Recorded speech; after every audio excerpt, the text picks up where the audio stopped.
Okay, so now we are going to learn about some words related to things that you can find at home, as well as basic prepositions. This means words like in or over or under or the location. So the first word we have is un apartamento, which means an apartment. Un apartamento. So this one sounds similar to English. Apartamento. Apartment, apartamento. So it's almost the same, just a few extra letters. And the second one is una casa, a house. Una casa. So un apartamento, an apartment, and una casa, a house. The next example is una puerta, a door. Una puerta. And we also have una ventana. Una ventana, which means a window. So una puerta, a door. Una ventana, a window. Ooh, you will up. Una ventana. And the next one is un radio. Un radio. So a radio. This one is simple because it's similar to English. Is the same word basically. And we also have una televisión. So a TV. So in English you kind of say a TV, but in Spanish we say the whole word, a television. Una televisión. So these two are quite simple to remember. Okay, the next one we have is una computadora. A computer. Una computadora.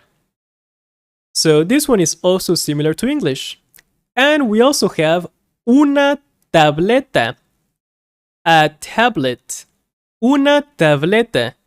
However, if you have an iPad, we basically say the same as in English, where an iPad is un iPad, iPad, and tablet is tableta. So, un iPad, an iPad, una tableta, a tablet. So we do the same thing in Spanish as in English. So iPad is only for Apple products. Tableta is only for Android products or whatever other products you have, a tablet. Okay, the next one is un teléfono, which means a phone, basically a telephone. Un teléfono, a phone. And we also have un celular, so a cell phone.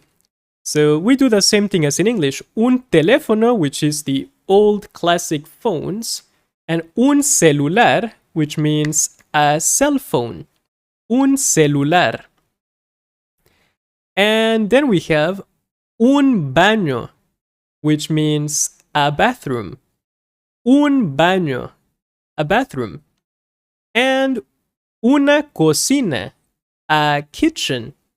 Una cocina, a kitchen. So, un baño, a bathroom. Una cocina, a kitchen. Okay, let's try the next one. Un inodoro, which means a toilet. Un inodoro. And if you want to wash your hands, we call it un fregadero. A sink. Un fregadero. So, un inodoro, a toilet. Un fregadero, a sink. So these ones are a little harder because they're very different from English. Okay, the next one we have is un cuarto, which means a room. Un cuarto, a room. And we also have una sala de estar. So a living room. So una sala means a room for being. Basically, una sala de estar, a living room. That's the translation. And un cuarto, a room. Un cuarto. Cuarto, room. Okay, we also have un comedor, a dining room. Un comedor. Un comedor. And then we have unas llaves, some keys. So llaves means keys. Unas llaves, some keys. Okay, and here we have the prepositions where the things are. So let's try the first one. We have sobre, which means over. Sobre, something that is over. Sobre. Then we have en, which means in. Something in, yeah, in, basically. And then we have debajo, which means under. Debajo. So basically, sobre on the top, en, in, and debajo, under. Okay, and we also have a few extra words. For example, abajo, which means down or below. So debajo means under. Abajo sounds similar, means down or below. Abajo. And we also have arriba, which means up or above. Arriba. Okay, let's try some examples. So here we have, mi madre está en la cocina. My mom is in the kitchen, so that's why we use en. En la cocina. So here I have the notes, so make sure to read the notes. You can see arriba, up, sobre, on, in, en in, debajo, under, and then abajo, down, below. So I try to put them in order. Okay, let's try the second example. El gato está sobre la computadora. The cat is on the computer. El gato está sobre la computadora. And another example will be, las llaves están sobre la mesa. The keys are on the table. Las llaves están sobre la mesa. And then we have, mis zapatos están debajo de la cama. My shoes are under the bed.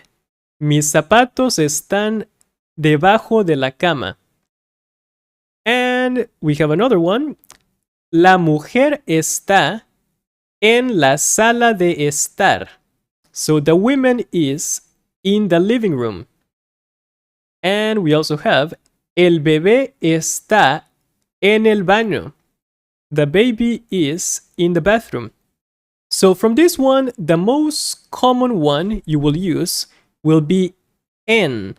This one you will hear it repeated many times because it means in, where something is in basically. So this is the most common one, in. But it's good to also memorize all of the other ones. So that's it for this one, and I think for this one you should check out the Quizlet so you can memorize all of the vocabulary and basically the words we learned. So thanks for watching.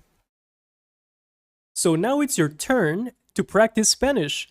You can find the lessons Quizlet by going into the lecture resources folder. Thanks for watching.